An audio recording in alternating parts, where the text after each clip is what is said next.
My Weird Skull. Mr. Klutz is Nuts by Dan Gutman. Pictures by Jim Palliot. Chapter 1. The Flying Principal. "Watch out!" somebody screamed. Mr. Klutz, the principal of my school, was tearing down the sidewalk on a skateboard. It was early morning, just before the school bell was about to ring. Mr. Klutz must have built up too much speed coming down the hill. He was weaving in and around the kids and their parents, totally out of control. Most principals are really serious and dignified. They look like they were born as grown-ups. But not Mr. Klutz. He's more like a grown-up kid.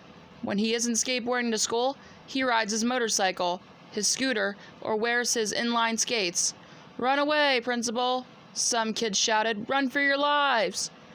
The skateboard must have hit a crack in the sidewalk, because the next thing anybody knew, Mr. Klutz was flying through the air like a superhero. Kids and their parents were diving out of his way. Dogs were running in all directions. Mr. Klutz crash-landed in the bushes at the front of the school.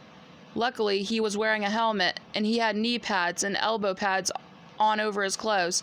Everybody stopped for a second, because Mr. Klutz was just lying there in the bushes without moving. We weren't sure if he was alive. "Good morning, Mr. Klutz," said Mrs. Cooney, the school nurse, as she walked past. "Good morning, Mrs. Cooney," he replied. "Beautiful day, isn't it?" "Lovely." Then Mr. Klutz got up, brushed himself off, and walked up the front steps, like it was totally normal for a principal to skateboard to school and crash headfirst into the bushes. Mr. Klutz is nuts.